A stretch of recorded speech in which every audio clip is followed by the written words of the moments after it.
Hello, I'm physiotherapist Rosilla Little, and today I'll be discussing about the topic tennis elbow. So, before going through my topic, I would like to say that the patient shown in this video is already informed about the video, and verbal consent was taken before shooting his film. I have tried my best to preserve his confidentiality. Please watch my video till end, and if you like my video, please hit the like button, subscribe to my channel. Please hit the bell button in order to get such video more, and please share with your friends. So directly entering into my topic, that is the lateral epicondylitis. Lateral epicondylitis is simply a lesion affecting the tendinous origin. Tendons means the fiber, muscles fiber. So if it affects the muscles fiber of the wrist extension, then it is called as the lateral epicondylitis. Here in this picture you can see the person is facing forward towards you, and his palm is also facing forward towards you. If his elbow has if his elbow got a pain in the lateral aspect, that is outside of his body. Here you can see the one end of the elbow is near to his body and the next end is outside. Then if he get pains in this area, then it is called as lateral epicondylitis. If the persons get pain in the major aspects of the elbow, then it is called as golfer's elbow, which is different, another medical condition. So the lateral epicondylitis, if we say, the another name for it is tennis elbow, and most common overuse syndrome in the elbow as well. There are three names for lateral epicondylitis, tennis elbow, and overuse syndrome. So which muscles mostly get affected here? Already we have discussed that it is the lesion in the tendinous origin, that is the muscle fiber.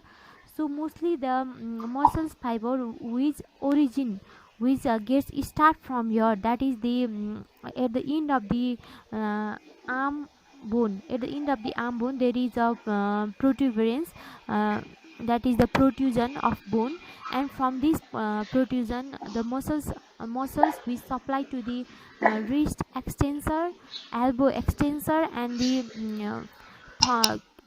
this palm radial deviators. These muscles originate from this, so those muscles get affected. If we start to name them, they are extensor carpi radialis brevis, which is the most commonest muscles to get affected. The another is the extensor communis. Next one is the extensor radialis longus, and rarely sometimes extensor carpi ulnaris get affected. If we talk about the most affected muscle, that is the wrist extensor carpi radialis brevis, the function of it is to this extend the wrist. Here you can see in this figure I have shown the extension of the wrist. If the palms move upward towards the ceiling, then it is called as wrist extension. So wrist extensor, radial deviators of wrist, that you can see the palm is moving towards the thumb. So if the palm move towards the thumb, then there is the work of extensor carpi radialis brevis. So these two functions are mostly affected during the if you get the lateral epicondylitis. So moving towards its cause, so if you have direct blow to the epicondylar area, that is I have shown in this figure the end of the arm bone, it is the epicondyle. End of the arm bone you have epicondyle, which is protrusion. So if you have direct blow in that area, then you will have the lateral epicondylitis.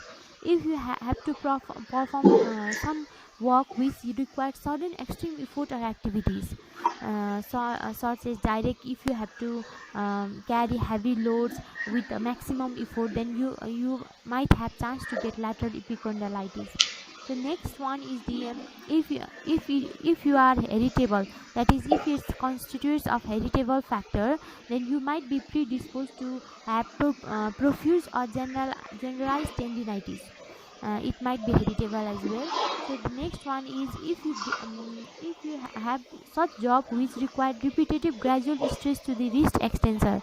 If you have to use your hands, your elbow quite often during your working hour, then you might have a chance to get acute or chronic overuse syndrome, which is a lateral epicondylitis as well. So in some sports as well, there is the evidence of players having the lateral epicondylitis. Let me add some more interesting facts in it. In 1882, in one of the research paper, what they wrote that the tennis elbow is one of the most popular condition in the tennis player. So from that onwards, this name was given to the this disease, that is the tennis elbow. But later on, what it was found that not only in the tennis player, but also in other occupations such as in butchers who have to do the repetitive cutting activities, in plumber, in housewife, even in housewife who have to do repetitive activities in their kitchens. So in such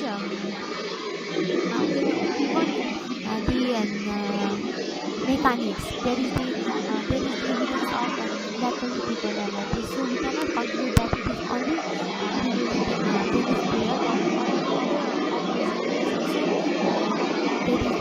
also there is the evidence of lateral epicondylitis. So moving towards the epidemiology of some facts, there is the evidence of lateral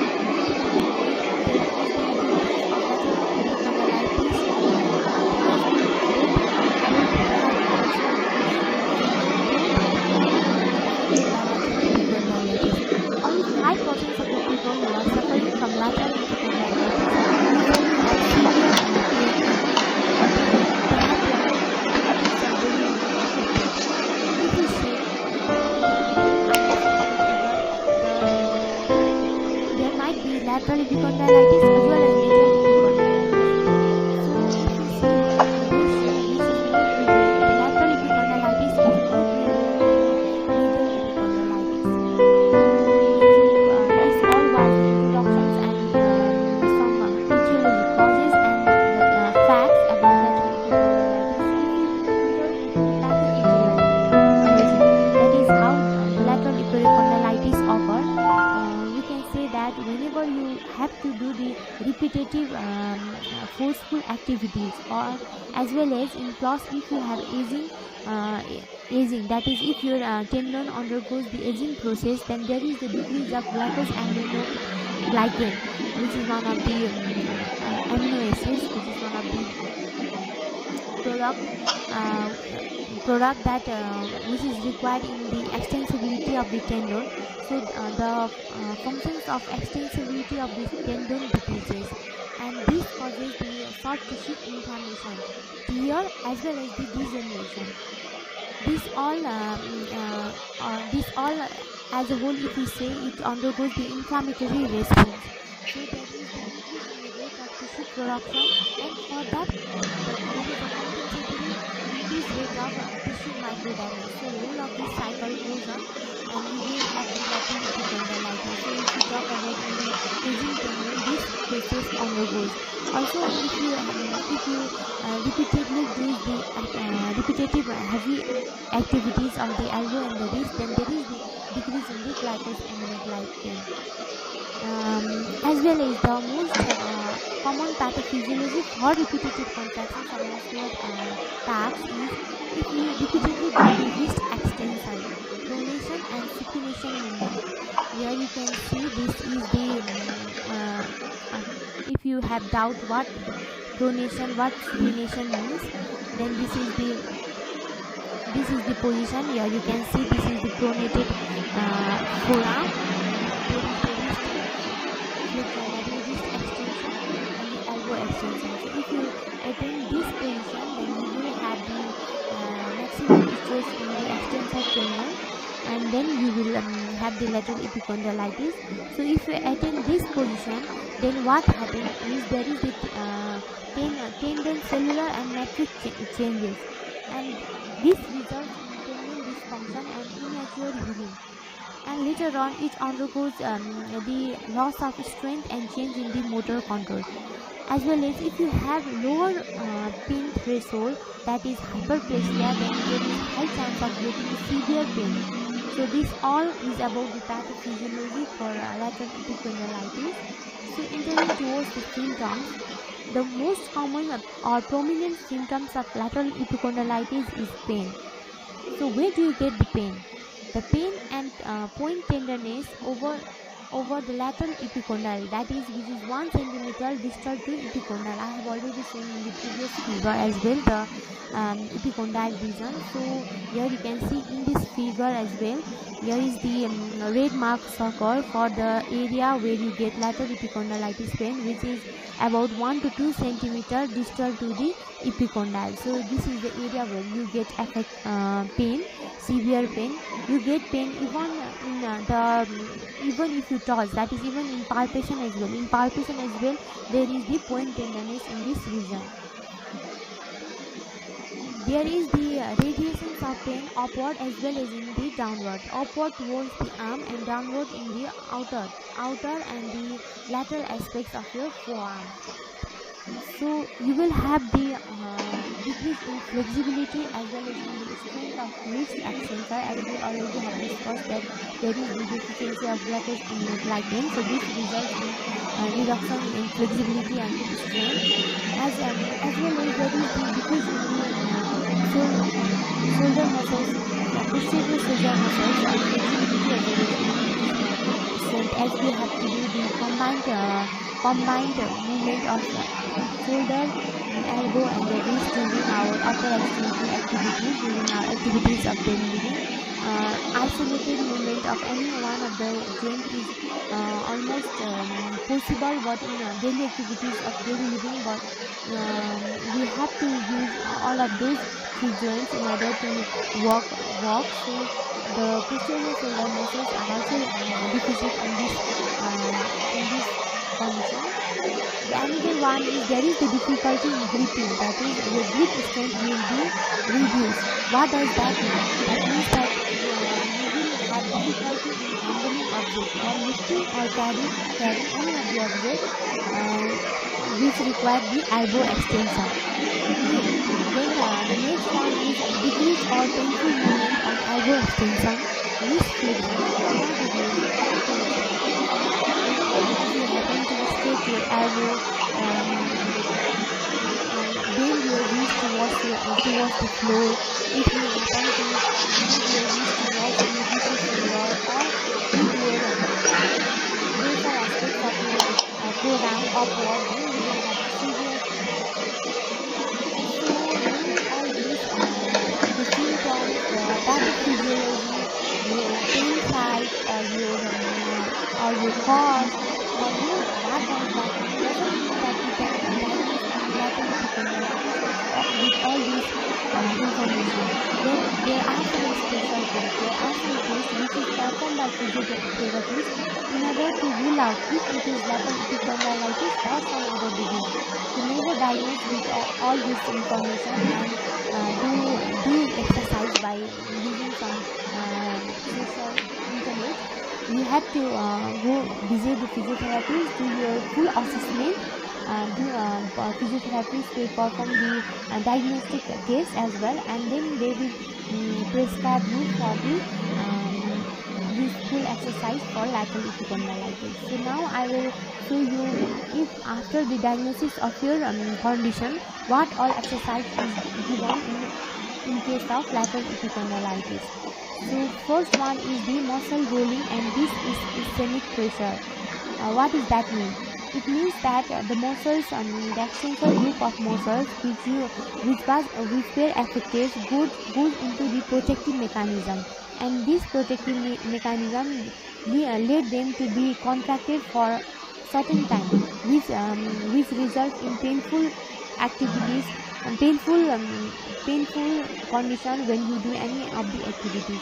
So this muscle must be relaxed. So for that, the physiotherapist does the muscle rolling and deep ischemic pressure, which results in the relaxation of those tendons as well as in fast moving of the tendon.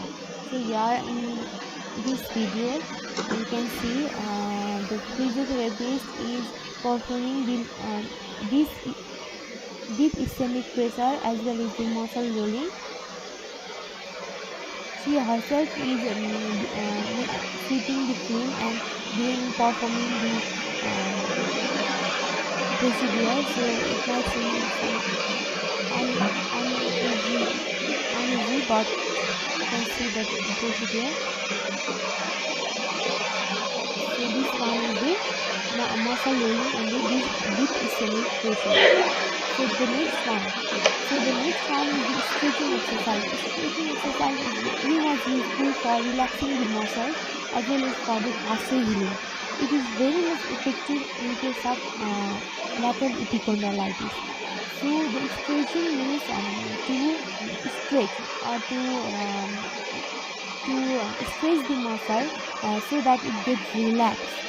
So the dose prescribed is usually the 15 seconds of hold, and the time you repeat, the time you do in daytime is all prescribed by physiotherapists. The only thing you should remember is holding it till you count for 15 or till it's 15 seconds. So here you can see in this video. This patient is keeping his elbow straight, keeping his dorsal aspects of forearm upward, and then flexing his wrist with his another finger, another hand, so as to perform this stretching exercise. He is in severe pain, so he is showing some movement in his another finger also. You can see this is the position we say we ask him to hold for 15 seconds. It's counting, you can hear it. Okay, this one is the next exercise.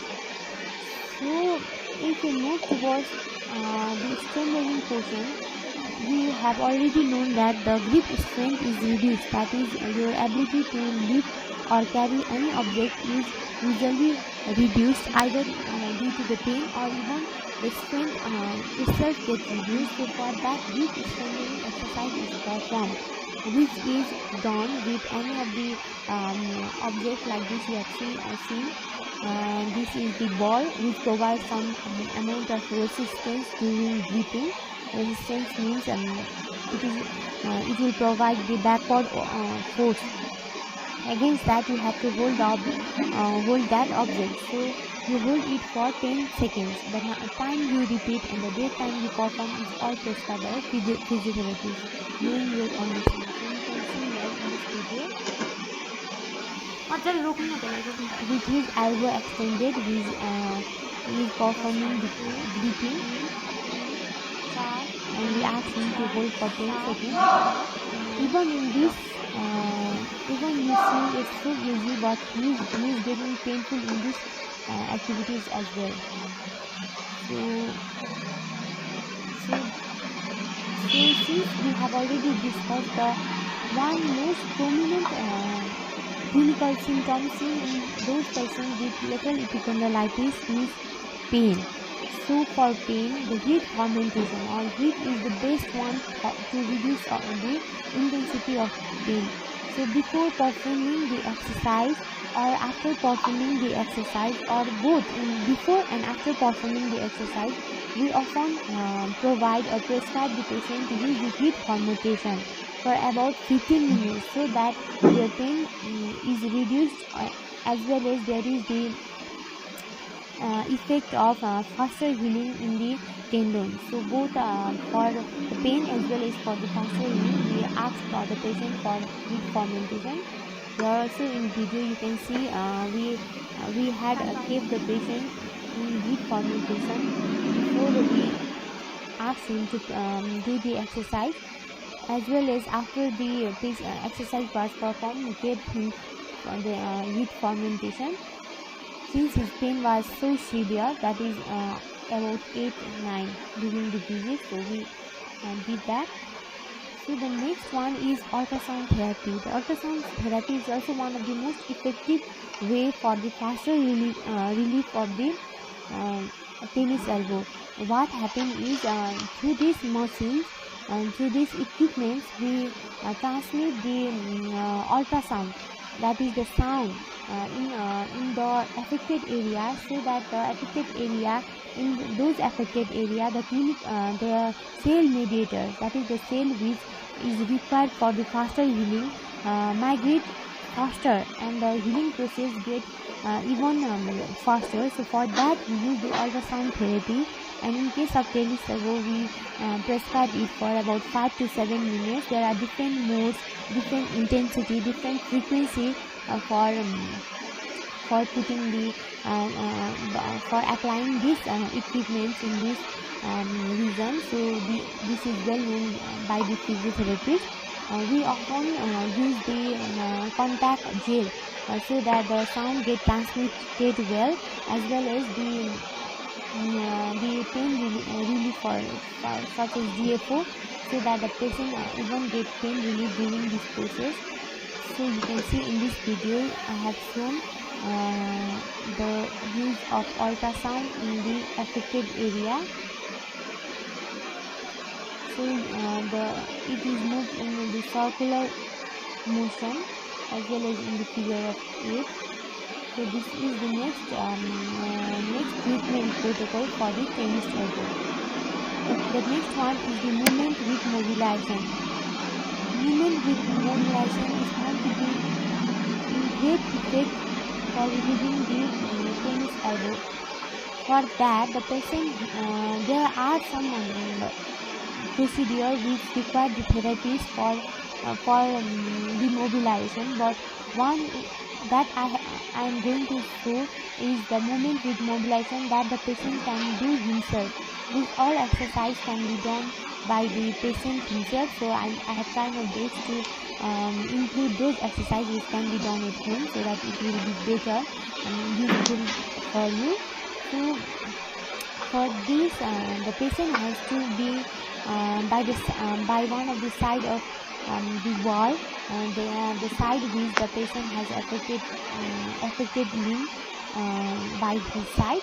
So the patient can keep the elbow by the side and provide the glide the side the side where you glide is prescribed by physiotherapist. So by providing the glide, you can perform the wrist movement. So here you can see in this video, since the patient was in great pain, so he was provided about grade 1 mobilization. So we asked him to experience the grade 1 mobilization and do it, and he was doing the passive movement of his